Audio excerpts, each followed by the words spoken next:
سورۃ الکہف قرآن پاک کی اہم ترین صورتوں میں سے ہے. اسے ہر جمعہ پڑھنے کی تاکید ہے. جو شخص اسے ہر جمعہ کے روز پڑھے اس کے بارے میں نبی صلی اللہ علیہ وسلم نے فرمایا کہ جو جمعہ کے دن اس کی تلاوت کرے گا تو آئندہ جمعے تک اس کے لیے ایک خاص نور کی روشنی رہے گی، یعنی اللہ تعالیٰ اسے اپنی طرف سے ایک خاص روشنی عطا کریں گے.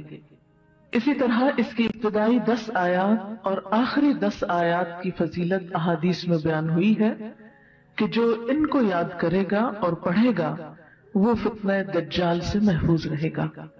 تو اس کے لیے ہم یہ کر سکتے ہیں کہ ابتدائی 10 آیات کو بھی زبانی یاد کر لیا جائے اور آخری کو بھی. تو دن کی کسی نماز میں اگر ان کو پڑھ لیا جائے تو اس طرح انشاءاللہ وہ فضیلت جو اس کی حاصل ہو سکتی ہے وہ ہو جائے گی. حضرت عائشہ رضی اللہ عنہا کی روایت سے حدیث میں آیا ہے، اور یہ حدیث بھی ضعیف جداً ہے.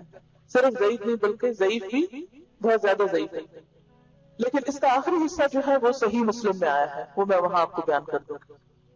رسول اللہ صلی اللہ علیہ وسلم نے فرمایا، کیا میں تمہیں ایسی صورت نہ بتاؤں جس کی عظمت نے زمین و آسمان کو بھر دیا ہے، اور اس کے لکھنے والے کے لیے بھی اتنا ہی اجر ہے، اور جو اس کو جمعہ کے دن پڑھے تو اس جمعہ سے لے کر جمعہ تک یعنی اگلے جمعہ تک اور 3 دن کے زیادہ بھی گناہ بخش دیے جاتے ہیں.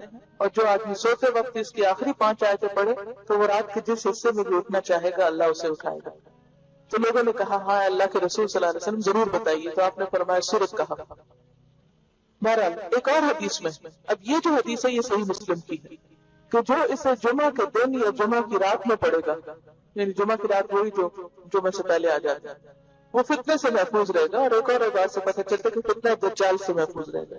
اور اس کی جو پہلی 10 آیتوں سے متعلق حدیث ہے وہ بھی صحیح ہے کہ جو شخص اس کی پہلی 10 آیتیں پڑھے گا، یاد کرے گا، وہ فتنہ دجال سے محفوظ رہے گا. اسی طرح اس کے پڑھنے سے گھر میں سکینت اور برکت نازل ہوتی ہے. ایک مرتبہ ایک صحابی نے سورہ کہف پڑھی. گھر میں ایک جانور بھی تھا، وہ بدکنا شروع ہو گیا. انہوں نے غور سے دیکھا کہ کیا بات ہے، یعنی میں قرآن پڑھ رہا ہوں اور قرآن پڑھنے سے تو ظاہر ہے سکون نازل ہوتا ہے، یہ جانور کو کیا ہو گیا جو اچھل کود کر رہا ہے. تو انہیں ایک بادل نظر آیا جس نے انہیں ڈھانپ رکھا تھا. صحابی نے اس واقعے کا ذکر حضور اکرم صلی اللہ علیہ وسلم سے کیا تو آپ صلی اللہ علیہ وسلم نے فرمایا اسے پڑھا کرو، قرآن پڑھتے وقت سکینت نازل ہوتی ہے. ہمارے گھرانوں میں سکون کیوں نہیں رہا؟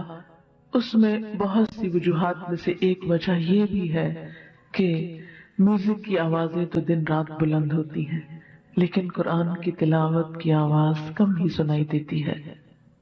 اس کے لیے میں یہ سجیسٹ کروں گی کہ ایک تو قرآن پاک کا کچھ نہ کچھ حصہ نماز فجر کے بعد بلند آواز سے تلاوت کیا کریں کہ آپ کے آس پاس کی چیزیں سنیں، آپ کے گھر کے افراد سنیں، در و دیوار سنیں، کیونکہ جہاں جہاں تک قرآن کی آواز جائے گی وہ سب چیزیں آپ کے حق میں گواہ بنے گی.